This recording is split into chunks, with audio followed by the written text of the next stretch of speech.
Hello everyone, and welcome to probably the most depressing hotel I've ever been to, but it's fortunately stuck in one of the most beautiful spots I've ever been in. This is Taiwan City. Have a look at this. Quite nice. Alan, how would you, if you could describe this hotel in a sentence, what would it be? Dilapidated, rundown, and somewhat depressing. Yeah, it's pretty friggin' sad. I'm not entirely sure how they're operational. These beds are as hard as the floor, so you can really sleep anywhere you like. We are in Taiwan, and we're gonna be going to Hualien soon, which is gonna take 3 hours up the eastern coast of Taiwan, which is stunningly gorgeous. So I figured I'd take the opportunity and share that with you guys. Feast your eyes on this hotel. We're on the top floor, the 6th floor, which has exposed their fake roof. It's not a fake roof, it's not a roof, it's scaffolding. This golfing green floor from the 60s, which I love. I think this place was built in like the 80s and then they just stopped working on it, to be honest. This is the VIP suite. The boiler room, the VIP suite is totally exposed here. I think we think it's a warehouse that's been converted into a hotel somehow. Oh, I know what it is. Oh, it could be. It's a factory with the dorms for the people that work in the factory. And they've turned a factory into a hotel. It's Possibly. sad as shit. Hey, that's the lady that woke me up this morning. She just knocked on the door and swung open the fucking door. And that's how I got woken up. Alright, just gotten gas as I leave the city of Taiwan. I've completely lost Alan. Immediately as we left the hotel, I was turning on my GoPro. Realized we had to turn right, turned on my signal. He passed me. And he went the wrong way, so I have no idea where he is, just right out of the gate. He would have been able to see me turn on my signal if he had any working mirrors. He's only got one mirror, which is pointed directly at his own face. So he wasn't even able to... There he is! There he is! I don't know if he saw me. I gotta catch him, but the only problem is I can't see around this corner, and I don't know if anything's gonna come around and turn me into a milkshake. So, anyways, I think I have to explain why everybody should do a huandao, and like if you come to Taiwan, do a huandao on a scooter. Okay, a huandao, by the way, is Chinese, or they say in Taiwan, for like doing a trip around the whole island. I'm not doing a complete huandao because I haven't the time. I've got to get back to work, so I'm doing half the island, which is okay because that just means I miss. Yilan, Taipei, Hsinchu, all those cities I've been to before.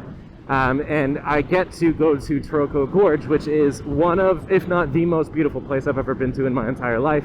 So I'm really excited to go back there, and I've never done it on a scooter before, which is great.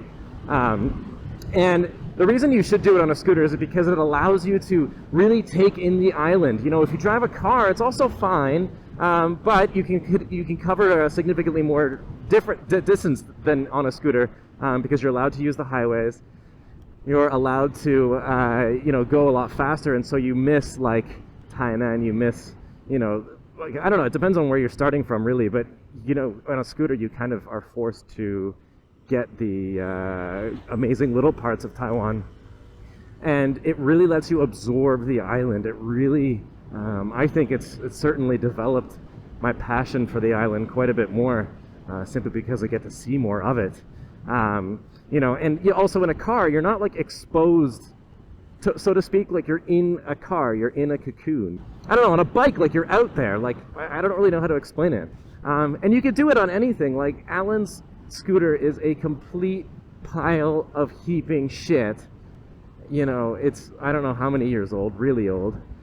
He's never changed the oil. He paid 4,000 NTD for it. And it's doing it. It hasn't had any problems. It hasn't had any hiccups at all. And so, like I spent a whole bunch of money on this new S-Max. I've gotten the tires changed, the brakes changed before the trip. I got to change my oil pretty soon, actually. And it's not necessary, really. Like, you don't have to spend a ton of money to do this. And once you get to this part, I know what I'm showing you guys right now isn't really beautiful because the mountains have all gone away, but give it a minute and you will see what I am on about. The east coast of Taiwan is stunning. Look who it is. Look who the cat dragged in. Sure did, Patron. How much did you spend? $100, you? Wow.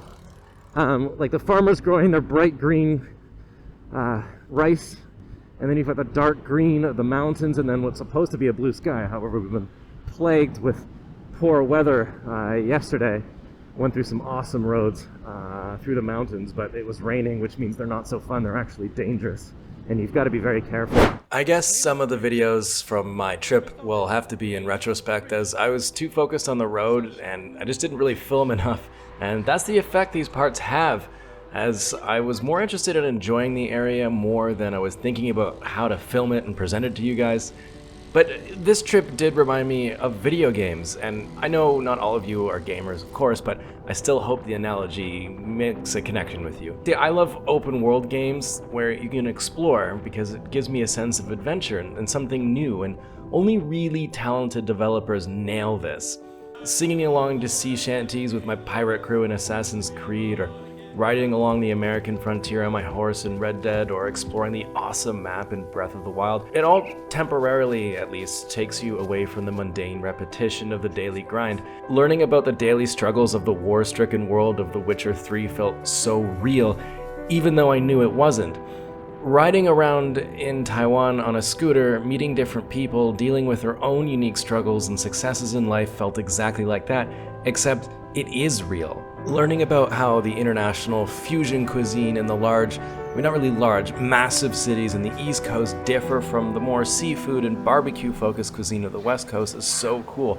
I mean, you just go right up into the mountains, you get wild pig hunted by the Aboriginals that they season with this really expensive, hard-to-harvest, also wild pepper is just so cool.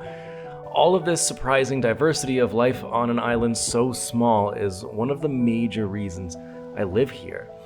The thing about doing a trip in a car is that you can easily drive right by all these things I just mentioned and not even know it. But because riding a scooter or a motorcycle limits your range, you're almost focused to fall upon these localized ways of life.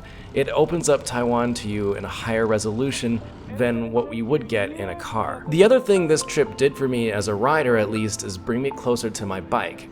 I bought this scooter around a year and a half ago, and it's just been plagued with issues because I made the rookie mistake of buying it from a used dealership, which is something you shouldn't ever do because there is a high chance that they aren't selling what they say they are.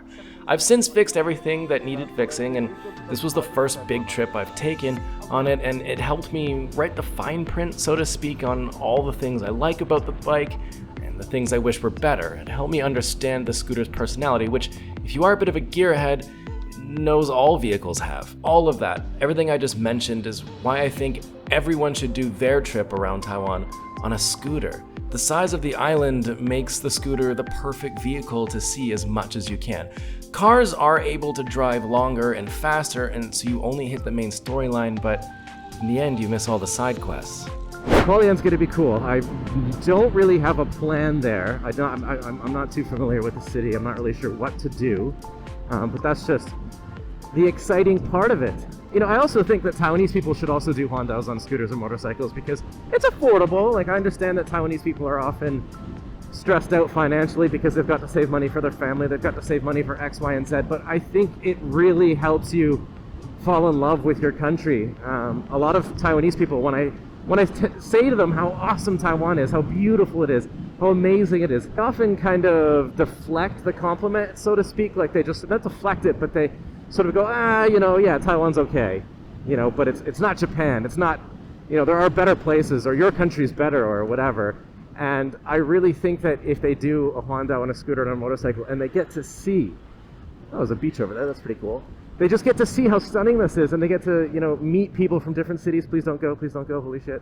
I will say that if you are a new rider, you might want to get some kilometers under your belt, because the further away you get from Taipei, the more laws become suggestions. But anyways, yeah, I think that if they get to see stuff, if they get to meet locals from different cities and see how differently people live in different areas outside of the West Coast, I think that, you develop more of an appreciation for the island. I mean, just look at that. How awesome is that? I find the East Coast reminds me a lot of the East Coast of my country, where my mother's side of the family is from, Cape Breton Island, which is also a very beautiful part of Canada.